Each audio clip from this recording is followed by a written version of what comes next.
양기자 시네마틱 유니버스 YCU 이번 시간은 YCU 초대석으로 진행을 하겠습니다. 사실 제가 연초부터 꼭 꿈꾸던 순간이긴 한데 영화 관련해서 이제 개봉하는 영화들 이제 소개를 한다거나 아니면은 뭐 기타 관련해 가지고 이야기를 나눠보는 시간 모셔가지고 이렇게 나눠보려고 했는데 사실은 조금 더 많은 구독자가 오신 후에 진행을 하는 게 옳다고 생각했으나 제가 이 영화만큼은 양보를 하고 싶지가 않았어요. 그래서 무조건 이 영화만큼 모시고 싶었고 또 딱 때인지라 이렇게 모시게 되었습니다. 그래서 오늘 이렇게 세 분 모시게 됐는데요. 먼저 인사 부탁드리겠습니다. 안녕하세요.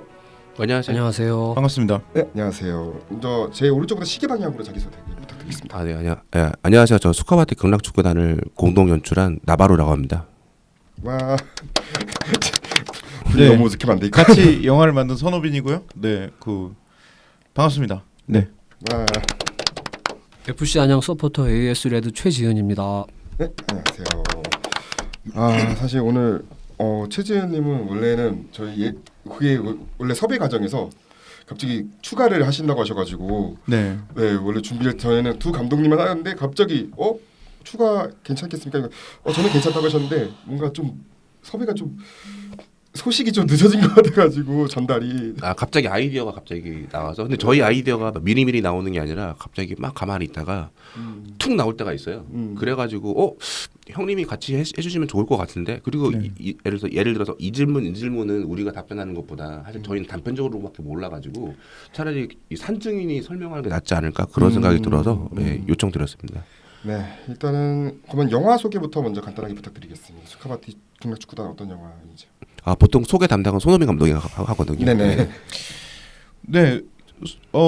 제목은 스카바티 극락축구단이고요. 네, 저희 영화의 메인 스토리는 안양 LG 치타스의 연고 이전 이야기와 그리고 FC 안양의 창단 과정입니다. 그리고 축구 서포터즈가 PC 통신부터 발흥해서 이제 생성되었던 서포터들의 이야기, 서브컬처 그리고 그런 시대상 이런 것들을 담아낸 말하자면 한국 최초의 서포터즈 무비라고 저희는 말하고 다닙니다. 이런 영화입니다. 네, 사실은 제가 이제 먼저 간단한 총평을 먼저 본 소감 얘기하자면은 사실 감사 인사를 먼저 드리고 싶었어요. 왜냐하면은 제가 영화 기자인 지가 2014년부터 기자를 하면서 그때 우리에게도 찬란이었나? 이민철 감독 누구에게나 찬란. 누구에게나 찬란. 그거 감독님 인터뷰하고 나서 지금 10년 동안 축구 관련 다큐멘터리 영화가 극장에 독립 영화에서 개봉한 적이 단 한 번도 없었어요. 맞습니다. 그런데 이번에 이렇게 개봉하게 되어서 그동안 야구는 상당히 많이 개봉을 했었는데 네네. 축구는 은근히 개봉을 안 해가지고 스토리가 많은데 하는 그런 생각이 너무 감사드리고 두 번째는 사실 그 스토리 가운데서도 어찌 보면은 리그 팬분들에게 가장 핵 연료봉 중에 하나와 같은 그 사건을 꺼내 오셔가지고 소재를 하셨어요. 네.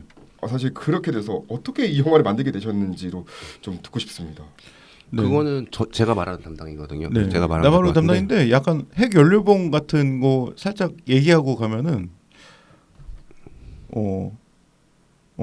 네. 그냥 나바로 감독님 말씀하시면 제가 대신에 사과드립니다. 사실 이게 제가 원래 처음부터 K리그 다큐를 만들어야지, 안양 다큐를 만들어야지, FC 안양 다큐를 만들어야지 그런 것보다는 약간 되게 사적인 사연이 있었어요. 그냥 그게 뭐냐면은 정말 사적인 사연일 수 있는데 제가 제가 원래 안양에서 87년도에 3살 때 이사 와서 계속 이렇게 쭉 살다가 2018년도에 갑자기 이사를 가게 됐어요. 그냥 어머니의 통보로. 근데 갑자기 당연히 저는 평생 안양에 살 거라고 생각했는데 갑자기 이사를 간다 그러니까 좀 당황을 했어요. 네. 그리고 막 기분이 되게 이상한데 이 이상하는 기분의 정체를 잘 모르겠더라고요. 그래서 그런 생각이 드니까 나라는 존재는 안양에서 무엇이었을까 뭐 그런 걸 수 있고 여러 가지 생각들이 들더라고요. 그래서 그냥 그때부터 약간 원래 안양에 흥미를 갖기 시작했어요. 근데 제가 원래 안양에 흥미를 갖고 있던 사람이 아니라 원래 전혀 관심이 없었고 그냥 아시다시피 안양은 지금 그냥 배드타운이잖아요. 사실 저한테도 그랬거든요. 그래서 그냥 안양을 한번 공부해 볼까? 안양을 좀 찍어 볼까? 뭐 그런 식으로 생각이 들었는데 막상 시작해 보려고 그러니까 제가 안양을 하나도 모르고 있더라고요. 그래서 그때부터 그냥 보면은 이렇게 안양 지역에서 막 골목 다니시면서 약간 뭐 이렇게 뭐 어쨌든 뭐 안양 기억잡기 탐사대라고 뭐 이렇게 뭐 어떤 선생님이 그걸 사람들이 이끌면서 다니는 그런 활동이 있는데 그냥 그런 활동을 그냥 무작정 반년 쫓아다녔어요. 근데 그러면서 안양에 대한 어떤 공부를 하게 되고 그 제가 몰랐던 안양이라고 해야 될까요? 그리고 제가 기억하고 있던 어떤 안양이라고 해야 될까요? 그러니까 안양 사람들 예를 들어서 포도 하면 다 알거든요. 왜냐면 어렸을 때부터 포도 예전에 안양에 어르신들이나 선생님들이 안양에 포도가 많이 자랐어. 막 그런 소리 듣고 자라니까. 근데 당연히 포도밭이 없을 줄 알았는데 포도 농장이 있으면 재밌잖아요. 그래서 그냥 한번 촬영을 해보기도 하고. 그래서 자연스럽게 이 이야기로 이어져 가면은 그냥 포도 농장 촬영을 하다가 자연스럽게 근데 제가 촬영했던 데가 지금 아고네이션 근처였어요. 지금의 홈구장. 내려가는 길이 좀 시끄럽더라고요. 그래서 그냥 자연스럽게 저도 발길이 글로 갔어요. 시간도 좀 남아 도니까. 근데 그때 공교롭게 2019년 5월 아까 5월 달이었는데 그때 FC 안양 홈 개막을 그때 가변석 때문에 늦게 해가지고 그때 저 우연찮게 거기 들어간 거였어요. 근데 그때는 뭣도 모르고 들어갔는데 제가 그 당시에 그냥 아무것도 모르니까 원정석으로 갔거든요. 근데 원정석에서 반대편에 보면 서포터즈들이 막 이렇게 보이잖아요. 근데 그게 좀 뭔가 포도알처럼 보였어요. 약간 그런 것들이 되게 신기하기도 하고 그리고 예전 생각이 많이 났어요. 저도 예전에 살았던 유년 시절 때 살았던 동네가 안양 조감 운동장이었었는데 예전에 안양 LG 스타스 제가 서포터까지는 아니었어도 자연스럽게 꼬마 때 자연스럽게 그 경기들을 보잖아요. 네네. 그러니까 뭐 예전에는 전반전 끝나면 그냥 공짜로 봤어요. 그런 추억도 있고 그리고 전반전부터 보고 싶으면 개구멍에 들어가서 막 몰래 보고 그런 추억들이 있는데 옛날 생각이 많이 나더라고요. 아 여전히 살아있구나 이거는. 이거라는 건 또 잘 어떻게 설명해야 될지 모르겠지만 왜냐면 제가 그동안 안양에 취재했던 것들이 여러 가지 맥락이 있었는데 대부분 다 사라졌거나 아니면 아예 그러니까 지금은 있긴 있지만 거의 형체를 알아볼 수 없는 그런 것들이었거든요. 근데 그런 것 중에서 사실 안양 일치타수도 있어서 좀 취재가 된 상태긴 했었는데 이거는 사라지지 않고 신기하게 살아있는 느낌인 거야. 이 서포터라고 해야 될까? 그리고 그 홈페이지에 들어갔는데 그 홈페이지에 써진 글들이 되게 재밌어요. 뭐냐면 마치 어떤 독립 선언문 같더라고요. 그래서 그런 것들이 되게 재밌었고 막 제가 막 말을 지금 막 이렇게 장황하게 하는데 어쨌든 그런 매력에 저도 모르게 막 조금씩 스며들었던 것 같아요. 그러면서 좀 자주 교류하는 손흥민 감독한테 그냥 안양에 대한 얘기를 막 계속 했었는데 그런 얘기는 다 관심 없게 막 듣다가 유일하게 이 ASU 레드에 대한 얘기는 되게 흥미있어 하더라고요. 어쨌든 그런 식으로 시작을 했던 것 같습니다. 사실 손흥민 감독님은 이전작이 B급 며느리가 네. 사실 저 최근 그러니까 그때 당시 하필 또 기자 생활 잠깐 쉬고 있을 때라서 그때 안 보고 있다가 최근에 처음 봤어요. 아 네네. 최근 봤는데 사실 그때 리뷰랑 지금 리뷰 보면서 느꼈던 게 잘 계시죠? 아 네. 그 며느리 잘 있고 어머니 아버지 다 잘 있고. 네. 그래서 이번 영화는 아버지가 방금도 오면서 통화했는데 이번엔 내가 안 나오니까 열심히 도와줄게. 저번에는 되게 냉담하셨거든요. 그래서 아니 보신 분들이 많은 분들이 좀 최근 근황을 궁금해하시더라고요. 아 맞아요. 어디 가면 꼭 이제 심지어 스카바티 이 관객과에 대해 할 때도 며느리 잘 있습니까? 막 그러고 그래서 무척 잘 지내고 제가 아는 사람 중에 제일 잘 지냅니다. 제 와이프. 그렇습니다. 다행이네요. 네. 정말 잘 지내고 계세요. 네. 사실 공동 연출이 드문 이제 작업이잖아요. 보통 이제 네. 다큐멘터리 영화는 한 명이 작업하는 경우가 많은데 어떻게 그러면 두 감독님께서 이기투합 하시는지 이거는 손흥민 감독님께서 뭐 나바로 감독이 뭐 대충 설명했듯이 그런 과정에서 나바로는 굉장히 먼저 몰입되어 있었고 저는 이제 나바로란 이름이 예명이 왜 있냐면 이제 말이 많아서 나바로예요. 나불나불. 뭐 그래서 계속 얘기해요. 계속 형 이런 게 있어 저런 게 있어 포도가 어쩌고 뭐 어쩌라고 계속 저는 이제 그러다가 이 얘기는 듣는데 제가 눈이 번쩍 그 사실은 들을 때도 좀 그랬지만 저는 이제 2017년 그 FA컵 홍염 영상을 보고 야 이거 장편이다 이거다 그러면서 이제 그때 당시 이제 죽어도 썬더랜드가 굉장히 인기가 많았어요. 그래서 그런 거 보면서 있는데 이거다 이거 한국의 죽어도 썬더랜드다 하면서 제가 막 자료조사 시작하고 그리고 파면 팔수록 와 얘네 미쳤다 이 사람들 막 그러면서 이제 막 저도 이제 야 나도 같이 하자 같이 해 그래서 이거 판을 키워보자 하면서 이제 그랬죠. 좀 덧붙여 말씀드리면은 새벽에 전화가 왔어요. 제가 그때 뭐지 안양에서 이사간 상태라서 그 당시에 그냥 찜질방에서 생활하고 있었는데 갑자기 전화가 오더니 나바로 우린 부자가 될 수 있어. 뭐 되게 막 상기되고 흥분돼 있는 아, 제가 거예요. 그때 예. 이거 구상 머릿속에서 탁탁탁 하는데 막 밤을 샜어요. 구상만으로 밤을 꼴딱 새고 웃긴 아침 게 7시에 전화했거든요. 같이 제가. 하자는 얘기도 안 하는데 벌써 이렇게 밤을 샌 거예요. 아. 저는 그래서 이 마음을 이용해서 같이 해보면 좋겠다 생각이 혼자 들었고 머릿속에서 막 이렇게 돌아간 거예요. 그리고 손흥민 감독님이 하나 말씀 안 하셨는데 사실 저희가 자연스럽게 같이 만날 수밖에 없는 이유가 그 비크맨이랄 때 감독이셨고 제가 촬영 감독이었어요. 맞습니다. 아. 나바로 감독이 예. 찍었습니다. 그래서 사실 저희가 비크맨들이 하면서 막 사실 호흡을 많이 맞춰본 것도 있고 물론 티격태격 할 때도 많고 심지어 스카바트 할 때도 사실 손흥민 감독이 걱정했던 게 아 나바로랑 하면 되게 힘들 것 같은데 그렇게 예상을 하고 계셨고 그리고 정말 그 이상으로 되게 힘들어하셨어요. 그래가지고 어쨌든 지금 같이 이렇게 방송을 하고 있는 거 보면은 어쨌든 사이가 어쨌든 틀어지지 않고 끝까지 가고 있는 거 보면 네. 다행이라고 고발도 안 생각합니다. 했고. 네네네. 네. 두 분이 이제 영화를 만들면서 어쩌면은 제작 노선이 좀 달랐다고 좀 들었어요. 이 영화를 영화 아이템을 두고 나서. 맞습니다. 이게 세계를 보는 관점이 굉장히 달라요. 나바로 감독과 제가. 그래서 정말 근본적으로 이렇게까지 다르구나 막 얘기하면서 했었고 거칠게 그냥 단순화하자면 저는 그러니까 나바로 감독은 이제 초창기 얘기지만 축구 경기를 굉장히 중시했어요. 축구 경기를 아름답고 멋있게 잘 따자 하는데 저는 축구는 재미없었거든요. 저는 클럽이 재밌었거든요.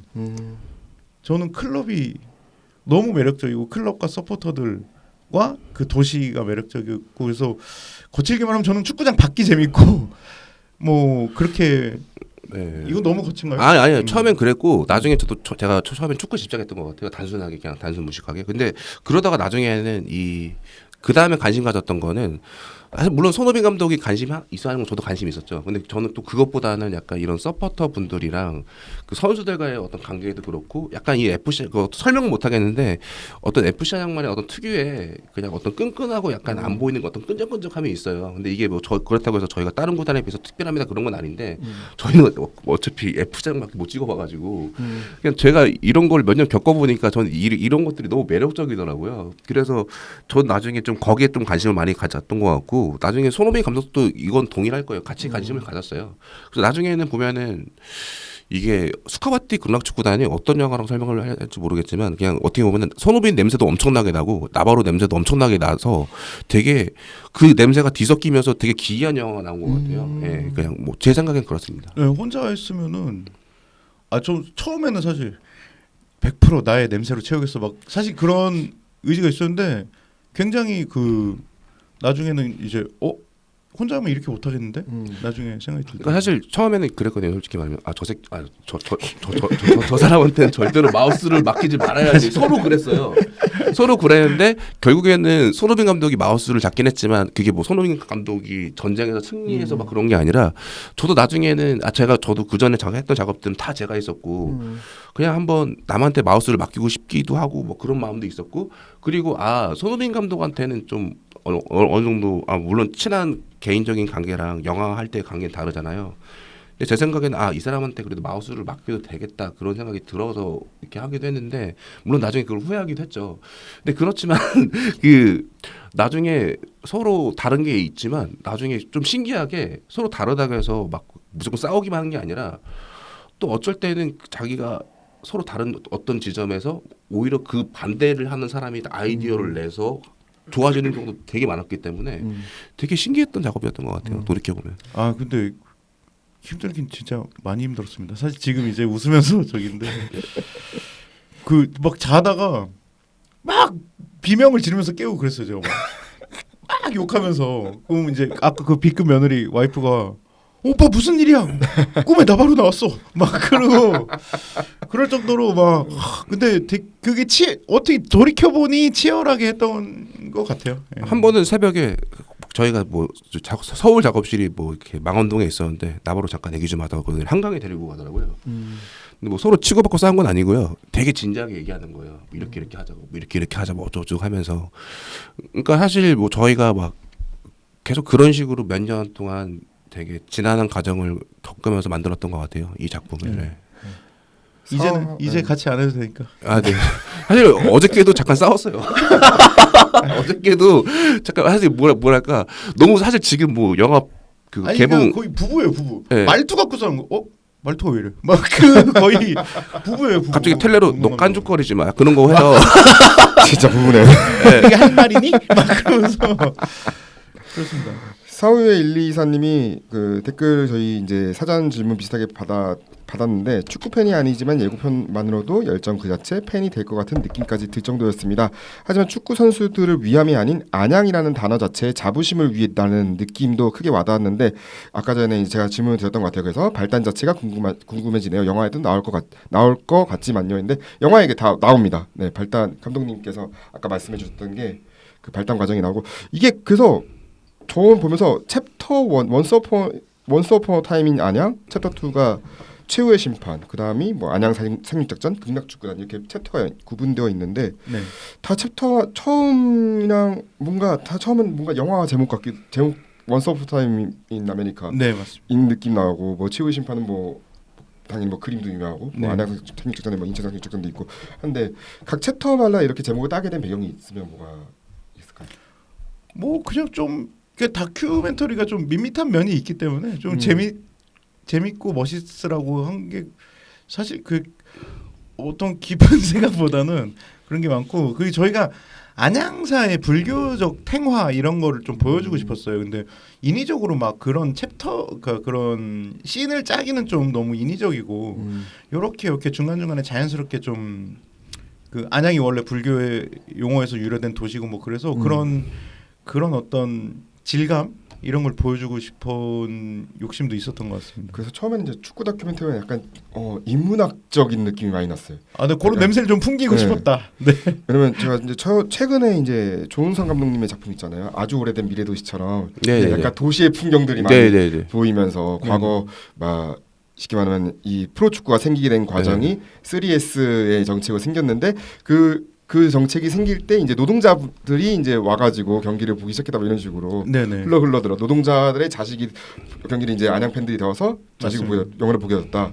이런 게 상당히 흥미로웠던 주장 같았어요. 그게 해석이죠. 사실 네. 이제 그 안양과 안양 축구의 역사를 보고 저희 나름의 해석 본이랄까? 그 사실 영화에는 들어오지까지는 않았지만 안양공고가 또 있거든요. 근데 그런 맥락을 또 그런 역사도 사실 좀 들여다보면 되게 재밌어요. 되게 재미가 있고 사실 막 그게 다 거기 막 노동자들을 뭐끼리 자식들을 막 어쩌고저쩌고 막 그런 것도 다 어떻게 보면 섞여 있거든요. 사실 그런 얘기들이. 근데 약간 좀 안양공고 부분이 조금 누락된 게 좀 아쉽긴 하고요. 예. 그럼 이제 맞습니다. 그럼 당사자라고 했을 때 최지은님께서는 어떻게 그러면 안양 축구에 이렇게 처음에 빠지게 되셨는지 입문하게 되셨는지.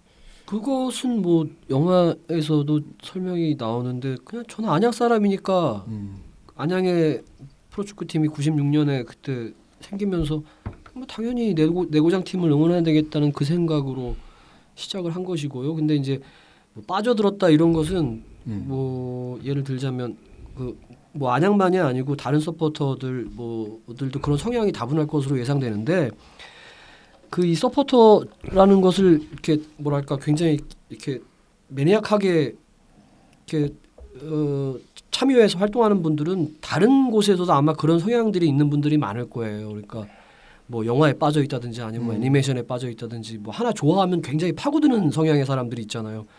그런 성향이 이제 그 작동을 한 것이죠. 뭐 그래서 그렇게 좋아하고 우리 동네에 생겼으니까 좋아하고 또 뭐 영화에 나오지만 이제 뭐 자극을 주는 외부적인 요소들이 있었고 그런데 이제 그 기본에 깔려 있는 성향들이 발동을 하면서 시작을 하게 된 것이죠. 예.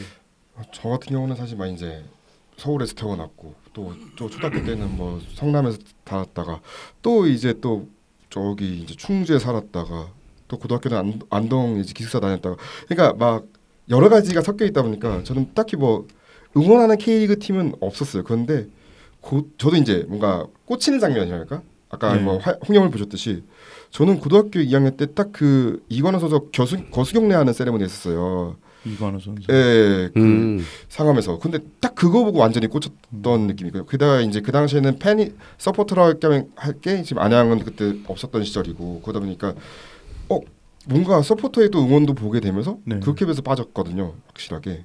그렇죠. 어떤 네. 한 장면이 있는 것 같아요. 그런 한 장면을 시작했고 괜히 또 2008년 우승을 해버려가지고 그때 잘할 때구나. 제일 이제 고점인 걸 봐가지고 네. 뭐 이제는 뭐 저점이어도 계속 보게 되죠. 뭐 어쩔 수 네. 없이 저점이어도 내 어쩔 수 인생이니까 네 보게 되고 그런 다 이제 그렇게 아마 축구 팬들이 그런 식으로 시작하는 것 같아요. 어떤 꽂히는 지점이 있어. 그렇죠. 그리고 한 번 발을 들이면 뭐 팀을 바꾼다거나 이런 건 불가능하잖아요. 그렇죠. 근데 바꾸는 경우는 있더라고. 바꾸는 사람도 있어요. 되게 있긴 많더라고. 있어요. 되게 있긴 많아. 있죠. 요즘에 되게 많더라고. 저는 근데 pen고 이전은 사실 제 학교에 저는 그만 안 보겠다는 주의여서 저도. 네. 그게 그러니까- 이성적으로 되는 거야. 그러니까 예를 들어서 인스타 계정 보면은 사람이? 그 매주 유니폼이 바뀌는 사람이 있어요. 예를 들어서 예를 들자면 선수를 좋아하는 부류들이 있어. 그 사람들은 선수 따라다니는 거야. 맞아. 있어요. 그런 선수 사람들이 따라가는 있고. 사람도 있긴 해요. 그리고 그냥 K리그 자체를 유니폼 바꿔가면서 그냥 보시는 걸 좋아하는 사람도 있더라고요. 예를 들어서 뭐 소수긴 하지만. 그렇군요. 근데 그게 뭐 다 뭐 이게 나쁘다 그런 게 아니라 영화를 영화마다 취향이 있으니까. 이용하려고만 하지 말고 좀 관심을 가져. 내가 너무 K리그 전반에 좀 관심을 가지라는. 어떻게 팔아먹을까 이 생각. 아 사실 솔직히 말씀드리면 손흥민 감독 야구를 좋아합니다. 어디 야구를 좋아하세요? 저는 아. 대전에서 자라서 아. 그리고 이관호 선수도 대전에서 뛰었었다고 네네네네네. 해서 막 지나가다 보기도 하고 막 옛날에. 그 대전 팬이신 거죠. 근데 축구는 안 봤어요. 저는 그때는. 네. 근데 야구도 어렸을 때 보고 저도 그 한 장면이 이제 아버지 손붙잡고 어렸을 때 갔다가 약간 또 장정훈이 홈런 치는 거 한번 보면 약간 또 고점에 또 이제. 네 그죠 빙그레 이글스 한 장 준우승 많이 할 때 음. 그러다 근데 계속 고통받는 거죠 평생 이제 그렇게 살고 있습니다. 그렇게 되는. 그러니까 그래서 최근에 가끔씩 그냥 놀리려 그러는 게 아니라 형 요즘에 하나 이글스 몇이야 물으면 그냥 그 순위 보지 않고 그냥 뒤에 있겠지 이렇게 말을 해요. 아니야 요새 잘해. 몇이야 근데? 8이야. 몇 개 중에. 10개 중에. 그리고 정말 좋은 게 그 야구는 강등이라는 시스템이 없잖아요. 그렇죠, 그렇죠. 네, 이 치열함이 없죠, 그래서. 네, 그러니까 넌 출구했으면 마지막까지도 죽으라 뛰어야 되거든요. 마지막 순간이어도 맞습니다. 죽으라 안 뛴 게 문제지. 아무튼간에 원스 오브 타임의 안양 섹션을 보면은 이제 초반의 안양의 과거, 아주 찬란했던 과거 시절이 나오는데 보면 여기서 이제 흥미로웠던 거는 당시 이제 안양의 이제 조광래 감독이나 뭐 최용수나 이영표 같은 선수들이 이제 뛰었던 시절인데 섭외가 쉽지는 않았겠죠. 그죠 한마디로 다 시도했습니다, 다. 안양 LG 비롯해서 심지어 신혜송까지 다 시도했고 다 거절당했다. 아무튼 네, 사실 그거는 뭐 그분들 잘못이라기보다는 저희가 막 예를 들어 봉준호나 박찬욱이었으면은 막 섭외 응해 줄 수도 있는데 뭐 어쨌든 저희의 잘못이도 있고 어쨌든 저희는 최선을 다했어 사실. 네. 저희 선에서는. 근데 그 대신에 이제 재용삼 선수를 맞습니다. 아, 약간 너무 멋있지 않아요? 그건 특이했는데 그게 뭐랄까? 약간 일단 어떻게 연락처를 알아내서 연락을 드렸어요. 그래서 공교롭게 홍대 근처에서 만났어요. 카페에서 저랑 손흥민 감독이랑 그 당시에 뭐 이효림 PD님이라고 같이 가서 딱 있는데 뭔가 특유의 우아한 느낌이 있으세요. 우아한 느낌이 있어서 딱 앉아서 같이 1시간 동안 차 한잔 하시면서 저희 작품 뭐 이런 의도입니다 설명드리고 되게 어렵게 막 이렇게 출연을 이렇게 부탁드렸더니 흔쾌히 해주셨더라고. 해주셔죠. 그냥 어떻게 하다 보니 그 당시에 초창기이긴 했었는데 저희는 그 당시에 다른 분들도 이렇게 인터뷰를 할 줄 알았거든요. 근데 나중에 딱 보니까 결과적으로 유일하게 LG 스타스 선수 중에서 유일하게 인터뷰한 선수더라고요. 예. 그리고 실제로 그분은 지금 축구계에 계시지 않아가지고 그런 부담이나 그런 게 그러니까 보통 축구계에 계시면은 저희 작품 그 내용상 좀 그런 것들을 좀 부담스러워 하시는 게 약간 있어요. 그래서 약간 뭔가 거절하는 경우가 많은데 제가 알기로는 재홍사 선수는 지금 버스 모시거든요. 그리고 이번에도 VIP 시사회가 뭐 용산에서 있을 예정인데 다시 이렇게 요청드렸더니 시간 되시면 오실 것 같더라고요. 제가 알기로는 재용삼 선수가 2007년에 서울 유나이티드 창단 멤버로 알고 있어가지고 네네. 네 서울 유나이티드가 아무래도 서울 유나이티드 역시도 이제 직접 팬들이 만들어가던 그 시스템 구조로 이제 나다 보니까 아마 서울 유나이티드가 있었기 때문에 다 이제 다른 이제 뭔가 연고지를 빼앗긴 팀들도 어쩌면 다 이렇게 시작이 뭐 이렇게 만들어야지 라는 생각 좀 드셨을 것 같기도 한데 어떻게?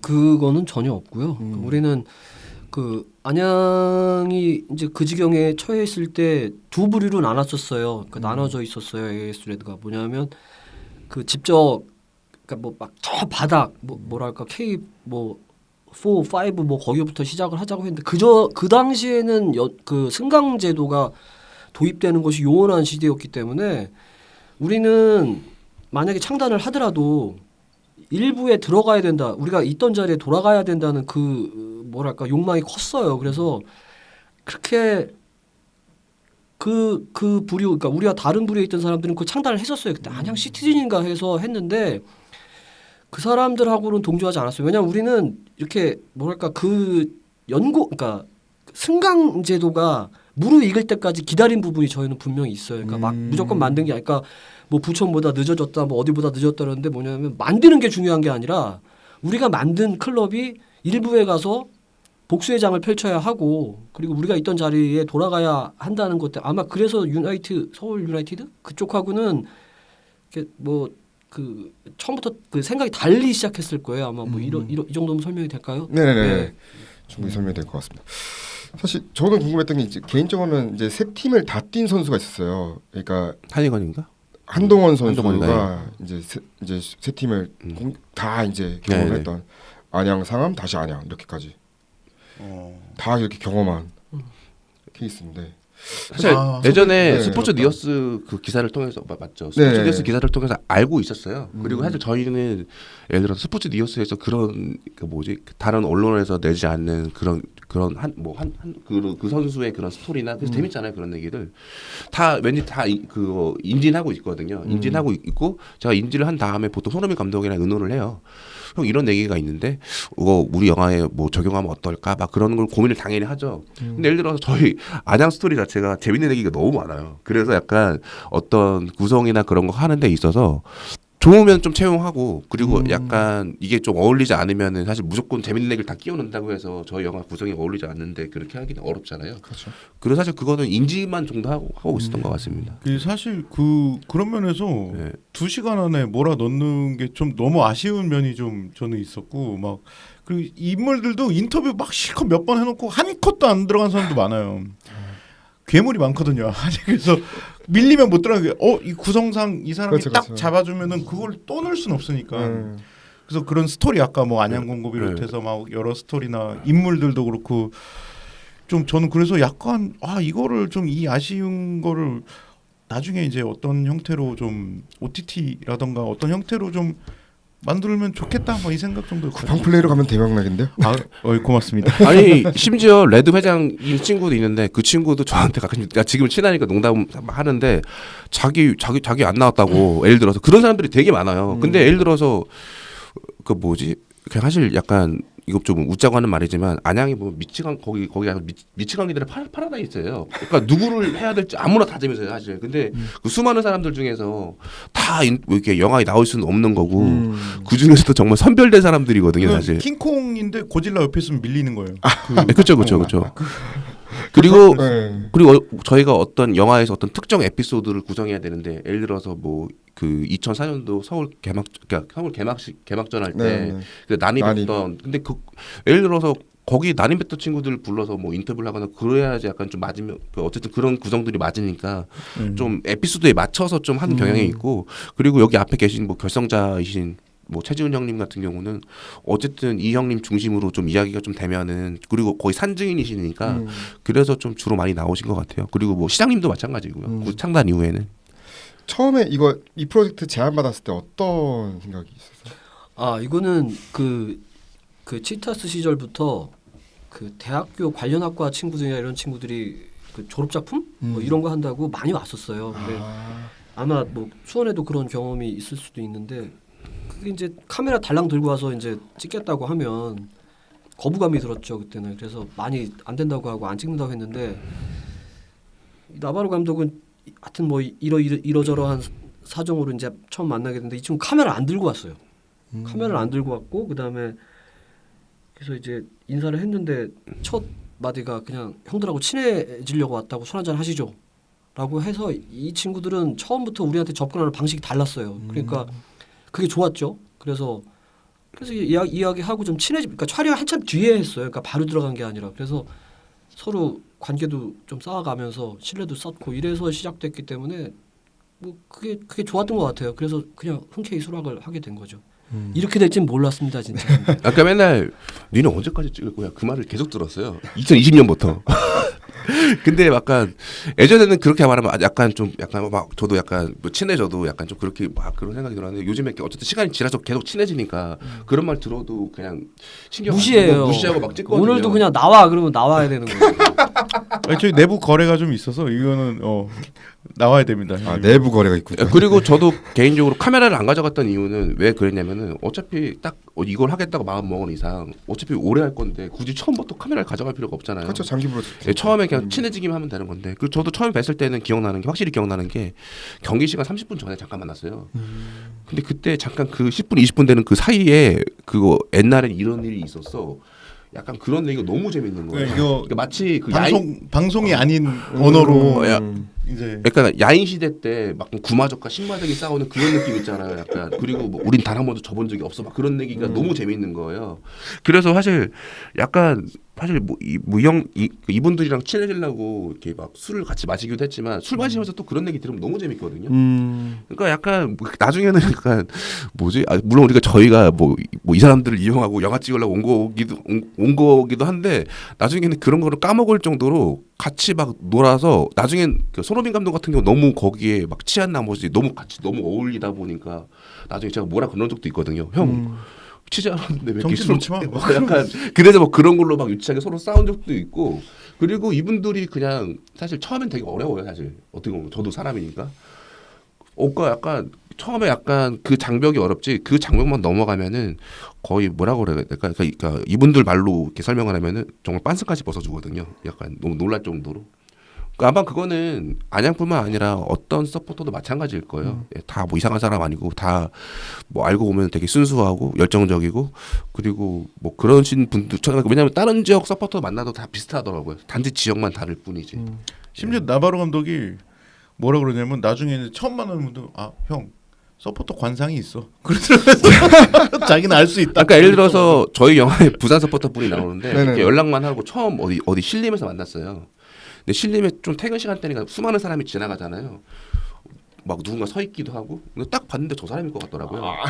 그게 뭐야 그게? 뭐가 그러니까 느껴지는 느낌이 있어. 아우라가 약간 느낌이라고 해야 될까? 이게 느낌이라서 설명을 못할 것 같아. 저거 누가 봐도 서포터네. 약간 그런 사람 그런 게 나중에 느껴지더라고요. 오히려 형은 별로 없는 것 같아. 나는 난 선량하지.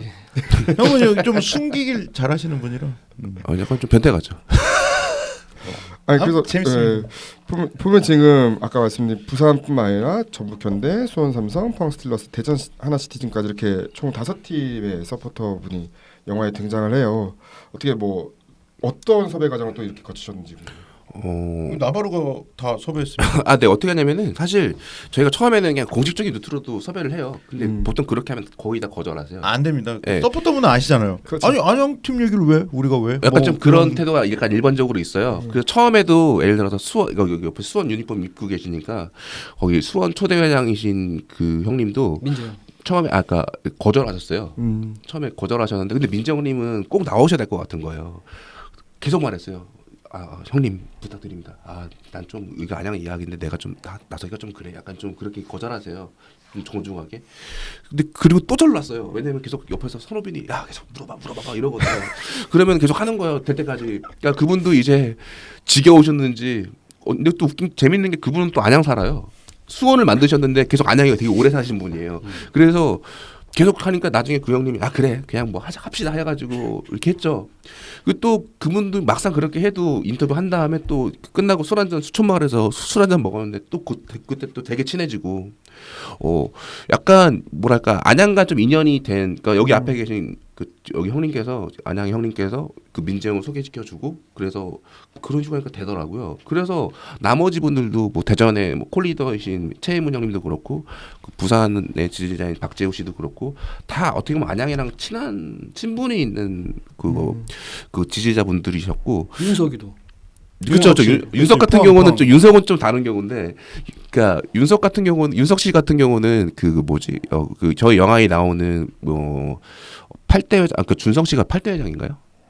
모르겠다. 하여튼 그 준성 씨라는 분이 있었어요. 예전에 그 레드 회장이 있는데 8대 회장일 거다 아마 7대 회장인가. 하여튼 그분이 결혼식을 했어요. 근데 어떤 분이 왔는데 누가 봐도 서포터예요. 근데 내가 아는 안양 서포터 내가 웬만하면 양복을 입고 왔는데요? 아니 그냥 누가 봐도 서포터 그냥 사복을 입고 왔는데 제가 웬만한 안양 서포터 다 알거든요. 근데 서포터들 당황하고 있어. 처음 보는 서포터인데 저 사람은 누가 봐도 서포터인데 안양 서포터는 아닌데 그래서 나중에 다 뚱뚱하지 않아. 에이 뚱뚱해. 다 뚱뚱하지 다 뚱뚱하지 않아. 아니 그 뚱뚱한 거 날씬한 거 때문에 그런 게 아니라 그냥 딱 봐도 그냥 느낌이 약간 있어요. 그 약쟁이 느낌 그런 거야? 아니 그거 약간 또 종류가 있어요. 약간 종류가 있는데 윤석 씨는 좀 눈에 띄었어요. 저 사람 누구지?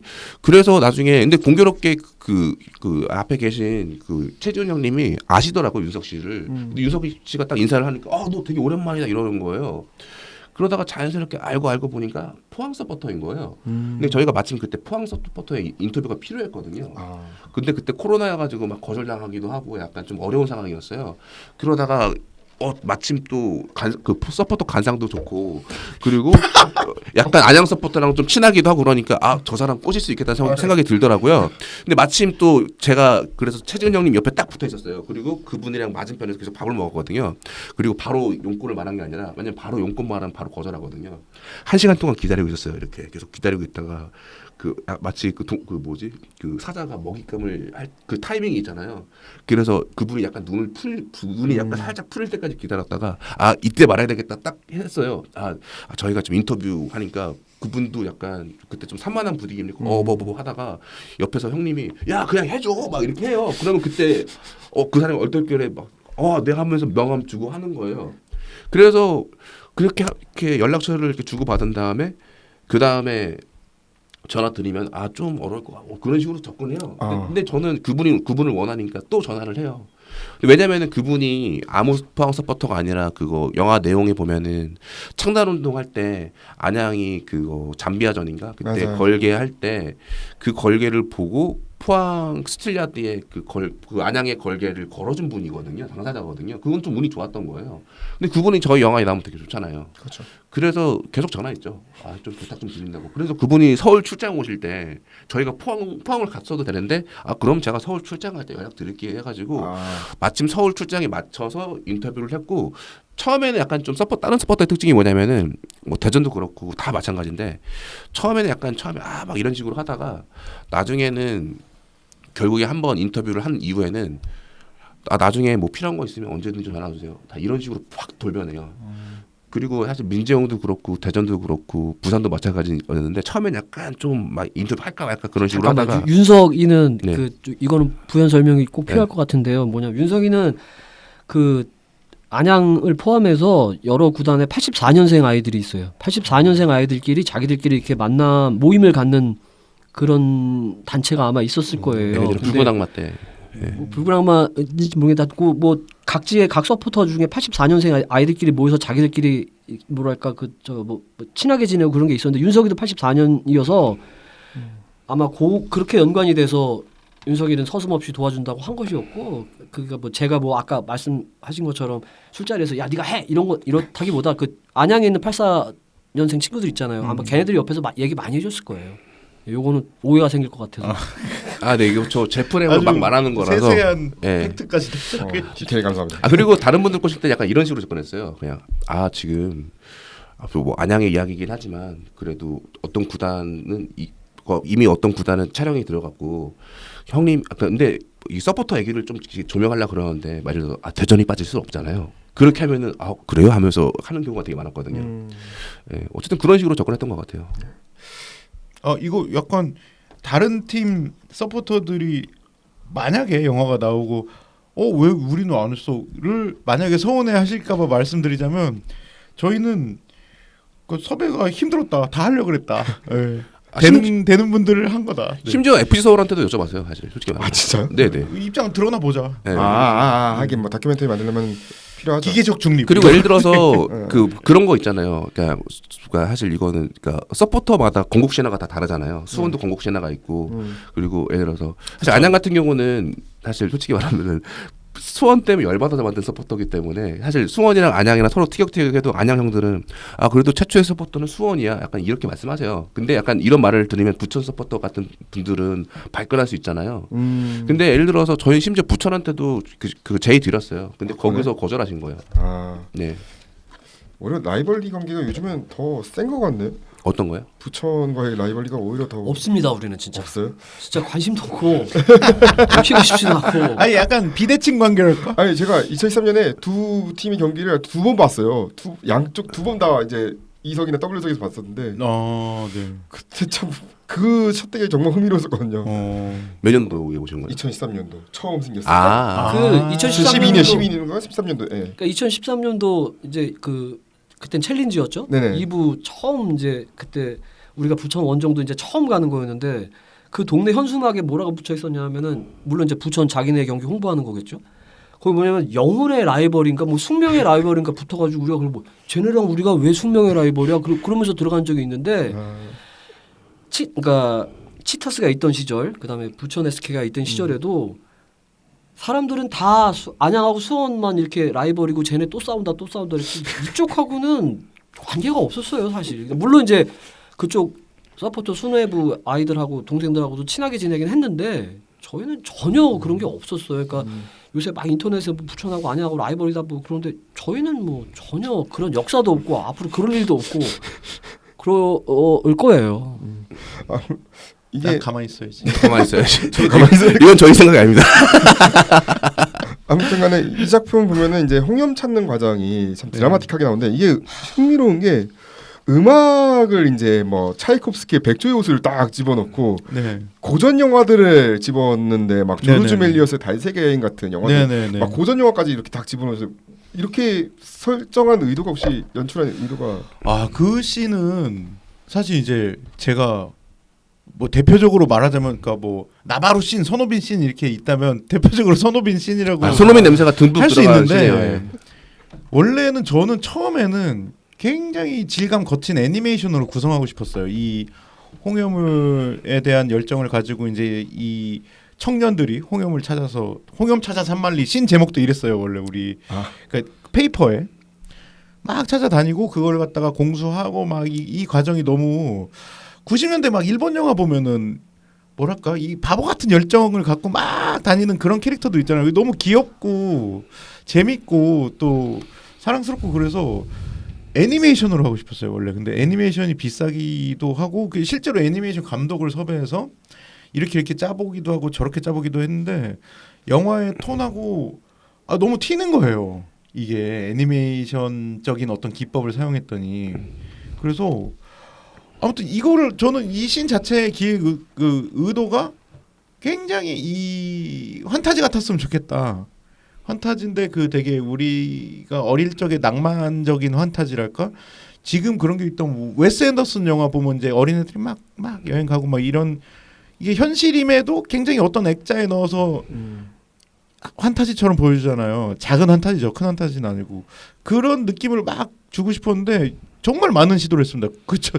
우리가 막 연합보수 가서 막 배우들 섭외해서 촬영도 해보고 돈은 돈대로 쓰고 배우들한테 뭐 인형 탈 씌워갖고 막 굴러 그러고 막 그 별걸 다 했어요.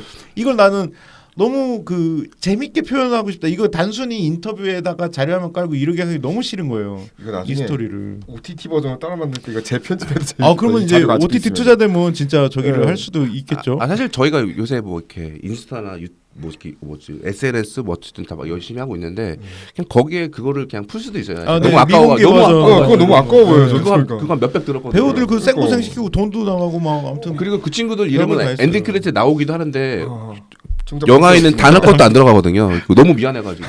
그래서 근데 안 맞아. 왜 못 넣냐 하면 영화의 전체 톤감 너무 튀고 안 맞고 막 이게 하죠. 틀어진달까. 그래서 고민하다가 뭔가 어떤 오히려 이제 완전히 고전 영화 초창기 영화들을 한번 붙여봤는데 맞는 거예요.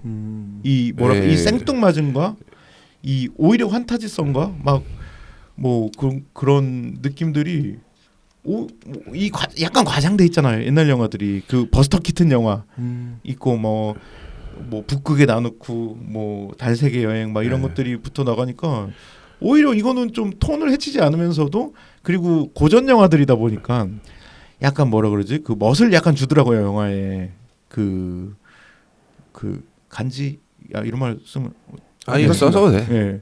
아무튼 그런 것도 있고 굉장히 저작권도 이제 다 풀렸고 이런 것들은 여러 가지 이거 고민 정말 많이 했고 이제 그런 음악을 쓴 것도 약간은 과장되고 이들의 어떤 그 마음 동화 같은 마음 속으로 들어가 보자.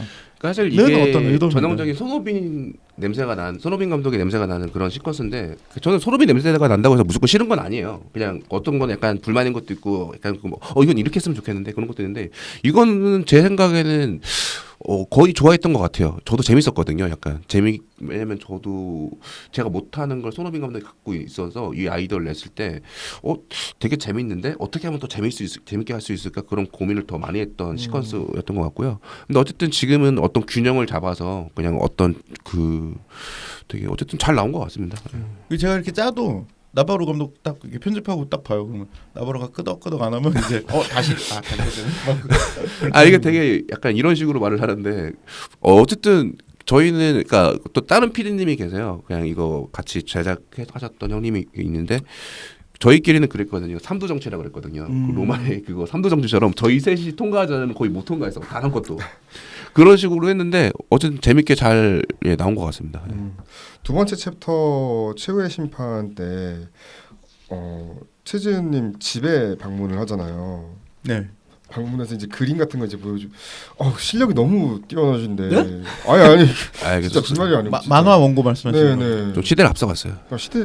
이게 그러니까 저도 UCC를 먼저 한 2008년 시작하면은 약간 그때 당시 그냥 사람들이 그냥 안 하는 정도인데 지금처럼 막 축구 크리에이터들이 막 활기하고 있는 이 시대에 보면은 내가 그냥 계속했으면 됐을까? 나는 막 그런 생각이 막 품잖아요. 네네 그런 말도 하잖아요. 그 캔디 형 100만 유튜버 될 수도 있는 거죠. 내가 막 샷건 칠 수도 있는 거고 말 그대로 그랬을까라는 생각도 드는데 이제 그림을 처음에 이제 그리시기 계기 어떻게 이렇게 내가 막 그리게 된. 뭐 어렸을 때부터 이제 그림 그리는 거 좋아하고 그랬는데 그 친구 그 여자 사람 친구가 있는데요. 아주 친한 친구인데 그 친구 오빠가 만화를 그리고 계셨어요. 그러다가 이제 이 양반이 이제 옛날에 주간 만화라고 있었는데 거기에 데뷔를 하시게 됐어요. 근데 이제 일손이 필요한 거죠. 근데 이제 그 어떻게 하다가 이제 네 주변 사람들 중에 그림 좀 제법 그리는 애 없냐? 그러니까 문화생 겸 어시스턴트 겸 해가지고 이제 골랐는데 그러니까 돈을 안 주겠다는 뜻이었던 거예요. 그러니까 그래서 그랬는데 그래서 이제 오빠 내 친구 중에 뭐 얘가 있는데 얘가 그림을 제법 잘 그려. 그래가지고 이제 그러면 너 평소에 가지고 놀던 거 그림 같은 거 갖고 와봐 그랬더니 보여드렸더니 야 너 내일부터 나와서 나 도와줘 이러더라고요. 그러니까 물론 이제 그 전에도 알고 계시던 분이죠. 친구 오빠니까. 그래서 시작하게 된 거예요. 저는. 네. 이 작품에서 작품이요? 최후의 심판. 만화 제목이죠. 네. 만화 제목이 최후의 심판. 네, 거기서 따온 겁니다. 그러니까 그게 혹시 어떤 내용인 만화가 어떤 내용인지 안 나잖아요.